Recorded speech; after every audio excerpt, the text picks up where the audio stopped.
Yo, what's up guys, SmacOG here, and today I'm going to bring you guys a movie review. Now, it's going to be of The Dark Knight Rises. Came out yesterday, yeah, and I was one of the first people to see it because I was one of the people that went to the midnight release. I went with a couple of my friends and enjoyed it. It was started at 12 and ended at 3 in the morning, so I know my dad wasn't happy about bringing me home, but whatever. Let's get into this movie now.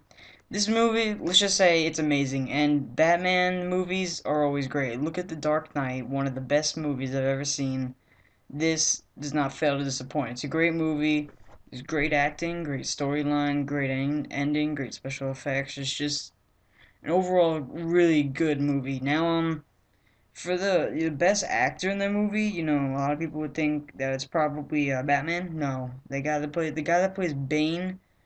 Oh goddamn, that was great acting. I mean, usually in a movie you're like, wow, that's so cool. How did Batman do that? But in this movie you're like, holy crap, Bane is a badass, and you like want to be him. And he's just so bad. Like he's the kind of guy he'll walk up to someone, he'll like grab them by the neck, pull them up, and just kill them just by crushing their neck. It's ridiculous.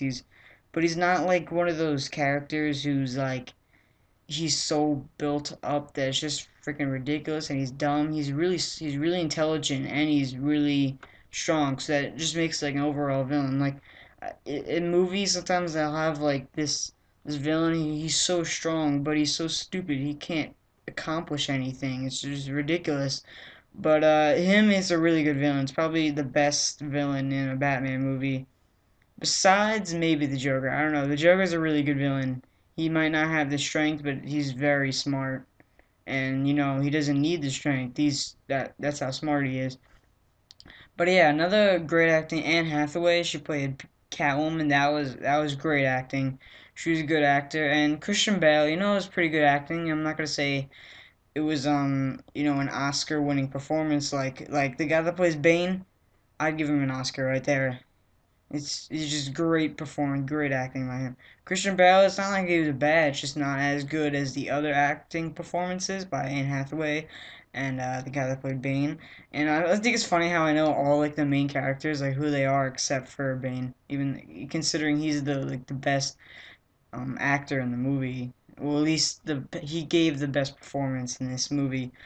And honestly, I think the best part was the ending. The ending, like it was such a like a twist, and I thought the ending was just great. And there's like the big twist in it. There's like the ending is like the best part of the movie for me. And yeah, it's a great ending. It's one of the best endings I've ever seen. And I hate a movie that like they have this like really depressing like ending that's just absolutely horrible. Like it's like I like the triumphant endings, that like that. I don't honestly like I don't like the happy ever after endings. Those are just ridiculous. But I like the triumphant endings. Like some movies, like the character dies, but he saved like a bunch of people with it. It's a great ending. But a movie like I remember I saw The Mist, and it was based on a book by Stephen King, and I'm not gonna ruin the ending, but the ending's so depressing in that movie. God damn, it was just like for the rest of the day you're depressed just because you saw that. It was so depressing. But this, it has a pretty triumphant ending. It's just like it makes you feel good. Like I like those parts of movies where you're like, yeah, awesome, you kicked that bad guy's ass. It's just awesome. It's just great. And also another thing about the acting, that first of all the acting is just phenomenal in this movie.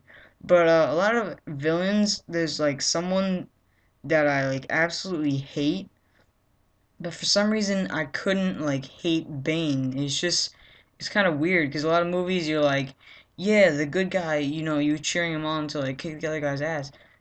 At one point I wanted Bane to win because he's just so, I don't know, he's just so awesome, and like his character, his backstory is he's just an awesome character. It's just ridiculous. And I know some people were concerned about like his voice, like how you would hear out of that mask thing that he wears. But let me tell you, his voice sounds perfectly clear, and it's literally awesome the way he talks in the movie is just like badass. It's just a great movie. I would totally recommend seeing it. It might not be as good as The Dark Knight, and I still think that The Dark Knight was better, just because The Dark Knight is just an amazing movie, and they're both amazing movies. But I think The Dark Knight would have to win this one, and I really had to think about it because a lot of times when you see a movie, you're like, wow, this is the best movie ever, and you say it's the best movie you've ever seen, but then later in time you realize, yeah, it's not really the best movie I've ever seen. It's kind of like a Call of Duty where the new Call of Duty comes out and you say it's the best Call of Duty ever, and then over time you realize that it's not. Just Mile for Three. I think it's maybe the worst. Just my opinion. But yeah, if you can afford it, which I'm pretty sure you can afford to go to the movies, then watch this movie. It's great. You can't wait till DVD because that's just a long time from now. So I totally recommend watching this movie. It's an amazing movie. It is pretty long. It's like 2 hours and 45 minutes, but it's worth it. So yeah, if you like this video, please leave a like and don't forget to hit that subscribe button. This is SmacOG, and I will see you guys later. Peace.